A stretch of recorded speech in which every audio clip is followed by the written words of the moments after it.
I had a rough childhood in the beginning, mainly because my dad was not around. Typical.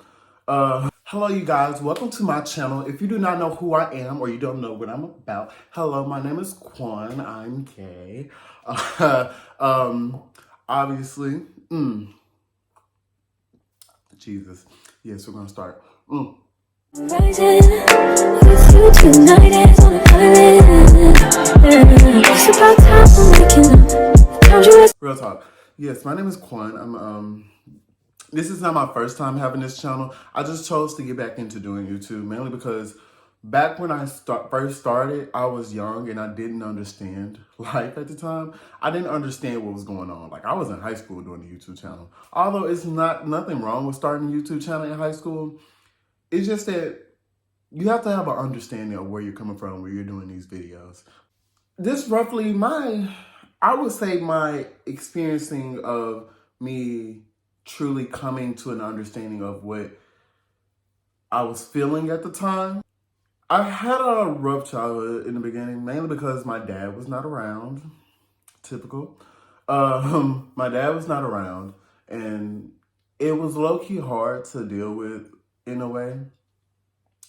And I just tried to find it in the most best way. Like, I tried to find happiness in through a lot of things when my dad was not in my life as much as I wanted him to.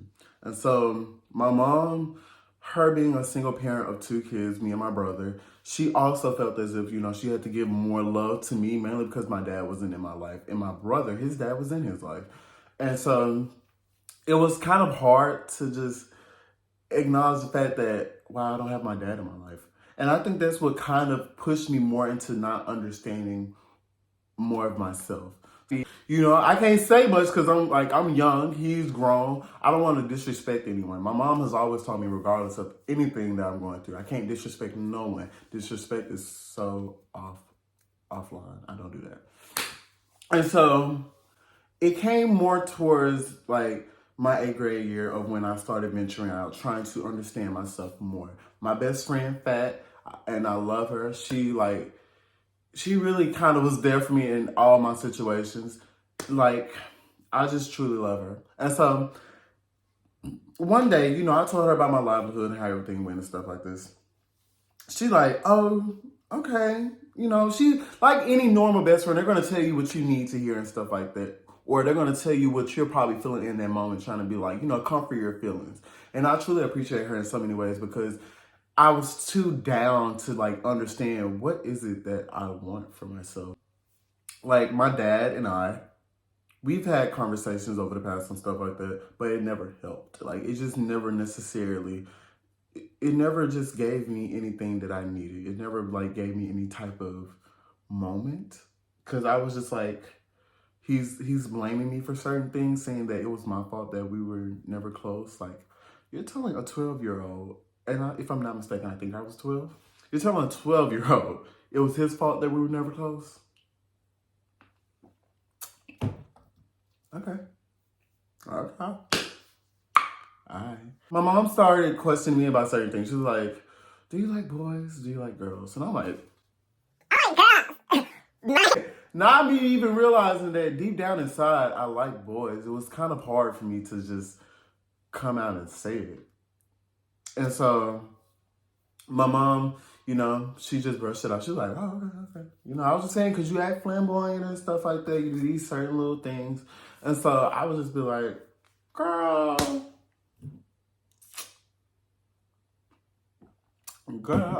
But yes, 8th grade. So 8th grade, I got a girlfriend now. That didn't last no longer than a week.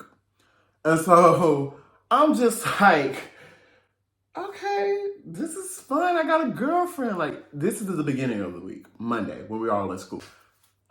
Oh my God, will you be my girlfriend? She's like, yeah, sure. And so I'm like, I got a girlfriend. And so, kids you not, in my brain, I'm like, okay, I got a girlfriend. And so the day passes. I get home, and in my mind, I'm like, okay, I got a girlfriend. Like, at this point, I'm questioning, I'm like, why the fuck I got a girlfriend? Because I'm like, I don't really need one. And so Kid you not, the next day, I'm like, I'm over this bitch. I don't want her. Like, it's Tuesday. But I was just like, I don't need a girlfriend. I don't want one. And so, me being a typical person that I am, I was never mean. Well, let me not lie. I was mean. I was a reckless little toothpick. Like, I was skinny and had a mouth. And so, kid you not. So, I'm like, it's Tuesday and I'm over you. But I still try to have a heart and be like, okay, you know what? Forget it. Let's give it a try. Let's see where this goes. Wednesday, Thursday passed, I haven't called her, talked to her, or anything. I'm like, all right, okay, and Friday comes. This is where we have our class and stuff together. So I'm like, are we still boyfriend and girlfriend? She was like, I don't know. And I was like, you know what? I'm going to make that answer. I'm going to give this answer. We're not boyfriend and girlfriend. I don't want to be like you. I'm just being honest. That year passes and, everything is just starting to... That year just passes. Everything is starting to look more beautiful. I took time to actually understand my emotions this time instead of just like trying to pick a thing for myself. So that summer before my ninth grade year, I took time, I was in the house all the time or around my cousins, and I always just happened to play around with them like that. And so, kid you not, get to high school, ninth grade year, and it's like, I'm gay. Like, it's like, in my mind, I'm gay. And so I'm just like, okay, I'm gay, I'm here, and I'm happy. And so, vision this, though. This is not the coming out part. The coming out part is me saying this in my mind that I'm gay, but walking around as if I just have this nonchalant body attitude. And me being an introvert into myself, it was kind of difficult for me to kind of display that in a way. So I was just very... to myself in a lot when I was in high school. But like I say, in my mind, I'm like, I'm the gayest bitch out here. Lies. So Derek, a person I went to high school with, that was the gayest bitch I was. Like, he was the gayest bitch out of all of us. And it was like 6 or 7 of us bitches. And so, kid you not. And so, we're just going to speed through this stuff. Throughout my whole ninth grade year was literally, it was good. My ninth grade year was good. It was good, but it had its moments. My mom, when certain things came about, like, nope, that was my 10th grade year. But, my ninth grade year, it was okay. I didn't have any much problems and stuff like that, like I thought I would have, So I was like, I'm glad. I stayed to myself. I was, normalized. I didn't do anything. So 10th grade year. This is where everything turns into shit. Kid you not. So, 10th grade year, I'm fucking off the rails. Everyone knows I'm gay. I'm still an introvert, slightly. I'm still an introvert, slightly. And so I'm kind of still to myself. My mom, at this point, she knows I'm gay. And so it was hard for me to tell my mom that I was gay because she didn't necessarily... Being that my mom grew up in a religious background and stuff like that, and, obviously, it was going to pass through with me and my brother. And so, I'm very grateful for that, by the way, but it passed through with me and my brother. And so, I was so confused on everything. Like, when I told my mom, well, she kind of asked me first, she was like, do you like boys? And I was like, that hesitation, like, I'll never forget it. But we was in our house, and so my mom, she literally, she was like, she called me to her room. I'm in my room watching TV and stuff like that, finish some homework. And so, I'm like, okay. I go in the room with my mom. And so she's like, do you like boys or do you like girls? And in my mind, I'm like, this is a trick question. But I'm like, does she really want to know? Because she would have never asked. I was so confused because I didn't know how to answer that question. I was like, how do you answer a question that your mom gives you? And my mom being my mom, I'm like, I know how my mom is. My mom is a very intelligent person, so she's going to use her knowledge on me a lot. Me and my brother, most definitely. So it was kind of hard, so I was like, okay. I answer this question the best way I know how. And in my mind, I'm like, answer the truth. My mom hates when I don't tell the truth. So I'm like, okay, tell the truth. I tell the truth, my mom gets upset. I'm like, what? You asked me. You wanted to know if I was gay, if I liked the boys. I'm like, I told you. Yes, I like them. I was so scared in that moment because I didn't know how to react. I didn't know how to feel. I was like, okay, how do I tell my mom? Like, okay. She asked me, and I'm like, okay, I like boys. I like them. And so I'm just so thrown back right now because I'm like, I just told my mom this. And so she's like, okay, you can leave. So back then, like, I just thought my mom's accepting me and everything. My mom did not accept me back then.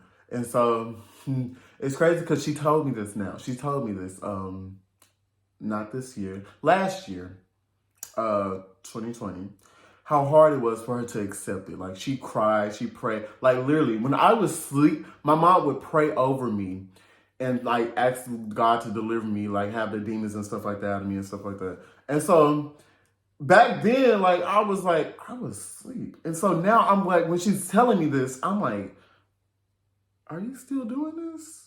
Because I can leave now. Like, I was confused on what was going on. I was like, she prayed over me, which I had no problem with her praying over me. It was weird that she prayed to the fact that you thought there were demons inside of me because of me being gay. But like I said, this goes back to having that religious background of her understanding that this is not right. This is not what I should be doing. Like, so I was just like, okay. And so, get further on into it, my 11th grade year. So, in my 10th grade year of my sophomore year in high school, I'm, in January, my mom ends up, she's getting ready to buy a new house. And so we're like leaving, like we're packing up, we're leaving from one town to a new town. And so I'm like, a new school. And so I'm happy, I'm excited, because like I said, I'm an introvert. I don't like to be around the same people all the time. So I'm like thrilled. And so I'm like, I'm happy. I'm ready to go. And so my grandmother, who was raising us at the time, while my mom was trying to get everything situated with us moving, because I was in school, but my mom, she was closing out of one home and trying to have us, like, move into this official house that we're currently in now. My mom, she sends it to our grandmother. And so my grandmother, she gave me and my brother the most unconditional love that I've ever felt. Not trying to say my mom didn't give me unconditional love, but my grandmother, she most definitely gave it to us. And so me and my brother, we stay arguing. We stay having our moments. And so my grandmother, she always knew that I was gay. It's just that she knew to keep it to herself. But she always, like, this was the one thing that I loved about my grandmother, is that she loved me without even judging me. I love this woman. I love her. And so I had my moments back then when I was like, I'm trying to figure like I said, I'm trying to figure my way out. And so I'm like, okay, I'm hanging around certain people. So I hang around certain people. Kid you not, the most worst shit ever. Like, I realized that not everyone is for you when you think they are. Like, and I realized a lot of people that I thought were my friend were my friends. So that's a story we'll get into, like, later on, probably, but not right now. Not in this story, but probably in another story. All right, you guys. Thank you for this moment. Thank you, guys. That was my coming out story. I'm low-key tipsy, so I probably fell off that conversation a couple of times and didn't even know. But make sure you guys like, comment, and subscribe. Turn on your post notification because you will not be sorry. You will not be sorry. And see you guys on the flip side.